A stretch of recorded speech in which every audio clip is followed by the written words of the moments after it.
Again, the perception is that there was no such thing as Shia during the time of the Prophet.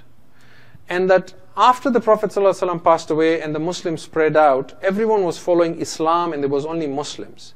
And then this one group broke away and they began calling themselves Shia. However, when we go back to the sources of hadith for our Sunni brothers and sisters, what we find is this is actually not true at all. One very popular example that you will find in many Sunni tafasir is that when you read Surah Al-Bayyinah, chapter 98 of the Quran, verse 7, the last verse, it says, إِنَّ الَّذِينَ آمَنُوا وَعَمِلُوا الصَّالِحَاتِ أُولَٰئِكَ هُمْ خَيْرُ الْبَرِيَّةِ. Those who have faith and do good, they are the best of creation. Many Sunni mufassirun have reported this, that the Prophet ﷺ, when this verse was revealed, he looked at Imam Ali ﷺ and said, "O Ali, Khairul Bariya is you and your Shia, the best of creation." And on many occasions when Amir al-Mu'mineen would approach the Prophet, he would say, "Ja'a Khairul Bariya, the best of creation has now come." In another Sunni hadith, we are told that Salama, one of the wives of the Prophet, says, "I was seated with the Prophet ﷺ and with us was Ali and Fatima, and the Prophet raised his head and looked at Ali and said, 'Rejoice, O Ali, for you and your Shia will be in Jannah.'" This is a Sunni hadith. Now listen to this one. Al-Maghazili, Ibn al-Maghazili al-Shafi'i has a book called Al-Manaqib. It's a well-known Sunni source. He quotes a hadith from a companion of the Prophet called Anas bin Malik. Anas bin Malik says that the Prophet ﷺ said that 70,000 of my ummah will enter Jannah, will enter paradise without any hisab, without any accounting. And then he looked at Ali alayhi salam and said, "O Ali, these are your Shia and you are their Imam." This is not a Shia source. So we find examples after examples where the Prophet says to Imam Ali, when he talks about Khairul Bariya, he says, "Anta wa shi'atuka yawmul qiyamah radin mardiyin." Khairul Bariya, O Ali, is you and your Shia, you will be pleased with Allah and they will be pleased with you. Which means the verse that says, "Radiyallahu anhum wa radu anhu" is also about them.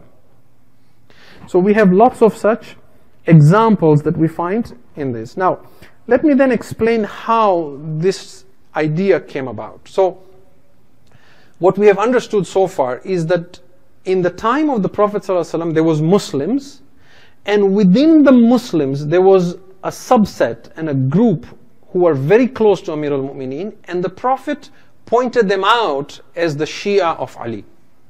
Now this Shia of Ali at the time of the Prophet were not a separate group that you could say there was two sects in Islam. There was the Muslims following the Prophet and there was the Shia following Ali. No, they were following the Prophet, but amongst them there were some who were identified as the Shia of Ali.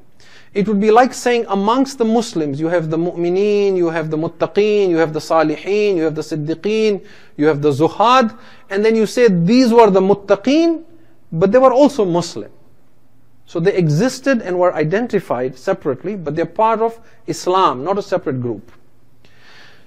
When the Prophet ﷺ passed away and the first caliph came to rule, the case continued like that. There was Muslims who were now told or following Abu Bakr as their caliph, but amongst the Muslims there were some who were attached to Ali. They were known as his Shia.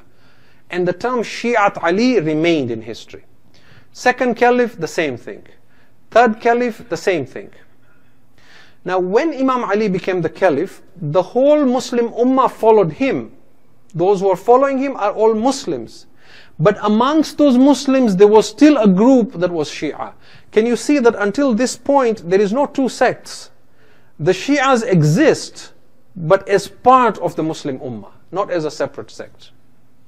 It was only when Muawiyah contested the right of Ali and said, "No, I refuse to pay allegiance to you," that the Muslim ummah split into two. And if you read the books of history, at that point, the Muslims were now divided into two groups. They were known as Shi'at Ali and Shi'at Muawiyah. So the term Shia was also used for the other group, but they were called Shi'at Muawiyah. Now, supposing, because Imam Ali alayhi salam, when he was leaving this world, he appointed Imam Hassan as his successor, and Imam Hassan alayhi salam was the caliph for 6 months. Supposing Muawiyah had not opposed Imam Ali, and the Khilafat would have continued in the descendants of Imam Ali, then to this day, what you would have seen in Islam is there would be one Muslim Ummah, but within that Ummah there would have still existed an elite group that would have been pointed out as those who closely follow Amir al-Mu'mineen, and they are the Shia. But they would not be a separate group. But what happened was, when the Umayyads took the Khilafat, they severely opposed Amir al-Mu'mineen. They began cursing him from pulpits, and they began forging ahadith against him, and they marginalized and put aside the Shia and identified them as renegades and said, these are heretics, this is a heterodoxy, these are the Rafidi. And so now they became mainstream Islam, and those who followed Ali now, who refused to accept that, they became the outcasts. Yes, there were other groups that broke away, like the Kharijites and so on.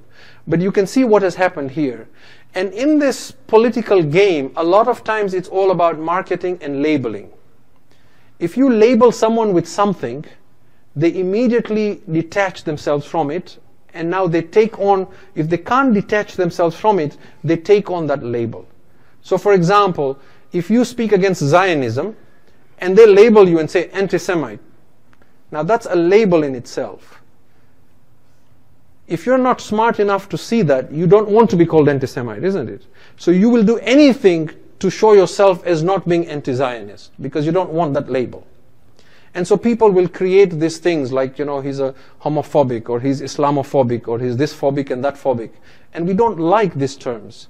So now these terms came about. These are ghulu, these is, munafiqun, these are the breakaway sects, these are Majus, these are Rafidi, these are this and these are that. And then to again cement their position, over time these titles changed from Shi'at Muawiyah, it became Ahlus Sunnah, and then it expanded and became Ahlus Sunnah wal Jama'ah, and so on and so forth.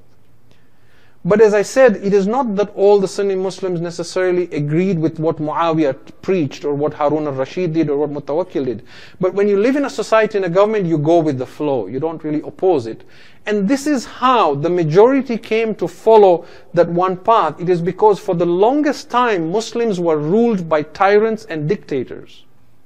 But that does not mean the majority is right, nor does it mean that the minority who voiced their opinion and opposed these tyrants are wrong. And so when we search for orthodox Islam, we must not judge it on the basis of majority, or play with words and labels of saying, how did the word Shia come about and how did the word Sunni come about. If you can recite the salawat ala Muhammad wa ali Muhammad.